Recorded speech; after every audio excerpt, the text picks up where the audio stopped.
This recording will cover the assignment for Module C and also talk about the midterm exam very quickly. So after you've completed Module A and Module B, you can move on to Module C, and that is right here. Okay, so here are your chapters, chapters 5 and 6. Again, same thing, PowerPoint or PowerPoint with sound. Your choice, which one you want to watch, listen to, work through. And if you don't want to do either, that's your choice also, right? I can't, make you. Sorry, feed my dog. Okay, so the assignments for Module C, your options are to choose one of the two podcasts and submit your answers to the questions in a Word document. Okay, so you're going to click here. And here are your two options of podcasts. Embedded supports to differentiate instruction for struggling supports. Oh, you know what? That is supposed to say students. Hold on, I'm going to pause the video and I'm going to change that. Hold on. Okay, sorry about that. That would be kind of silly if it was struggling supports because that doesn't really make sense, right?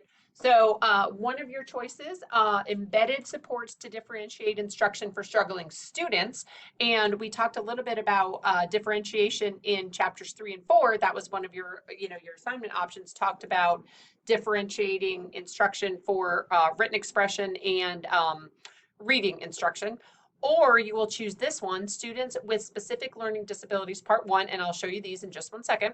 So again, you're going to watch one of the two podcasts, either this one or this one, and answer the questions found under the assignment icon. Remember, here's your assignment icon. You will need to hit the sideways triangle to play the video. I'll show you that in just one second.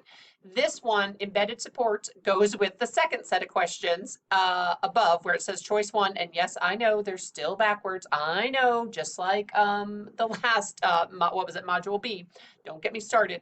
Okay, and then students with specific learning disabilities. If you watch this one, this video goes with the first set of questions above choice 2. Okay, so embedded supports goes right here.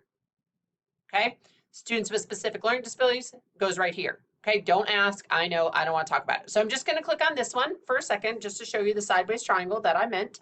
So here is the little sideways triangle. Okay, you will click on that to start it to play. I'm going to play it. I don't think you'll be able to hear it, but just so you can.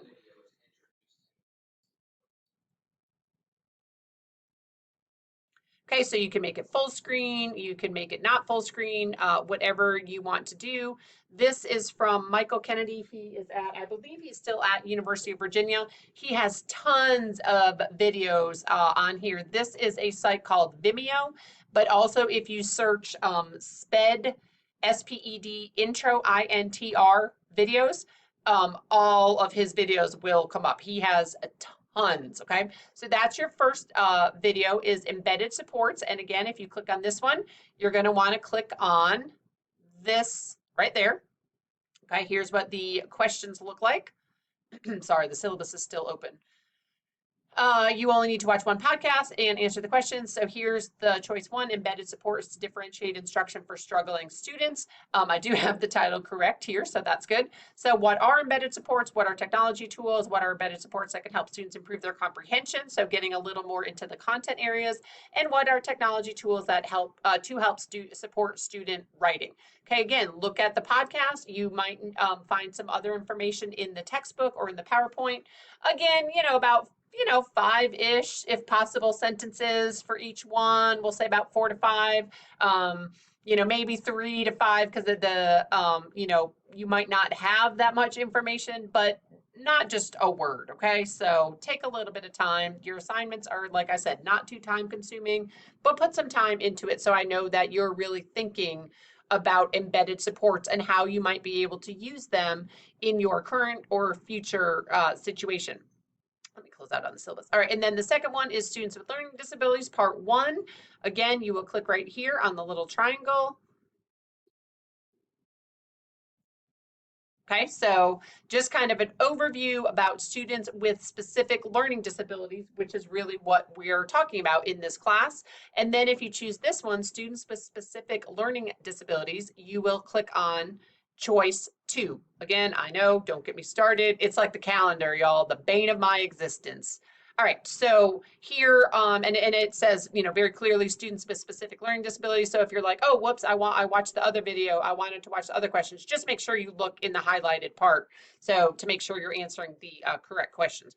Okay, so it talks about two different definitions in the video. So you want to think about both definitions and what are characteristics of students with learning disabilities. What are the key differences between the two definitions? What do you know about the prevalence of students with LD? Students with LD struggle in what academic areas, and students with LD struggle with what social issues. And you might need to go into the textbook a little bit to help you with some of these questions, okay?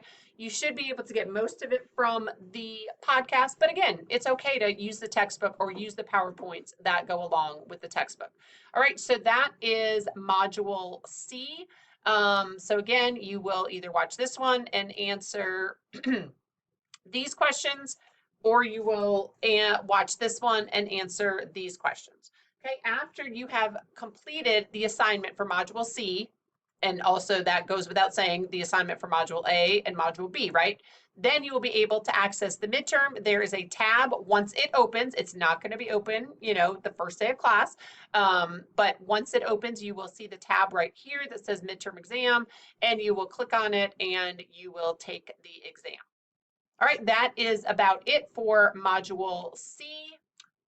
I wanted to click on the midterm actually, but I wanted to make sure to not show you the actual exam. So again, once you complete the assignment for Module C, and of course A and B, then you'll be able to click on the midterm exam. There are 33 questions, so consider the extra 3 questions some extra credit for y'all.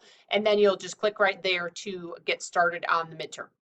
All right, that is about it for Module C and the midterm. Remember, you will need to complete Modules A and B first, then Module C, the assignment, and then you can access the midterm. Okay, that is about it for the first half of the semester. I will be back with Modules D and E at a later date.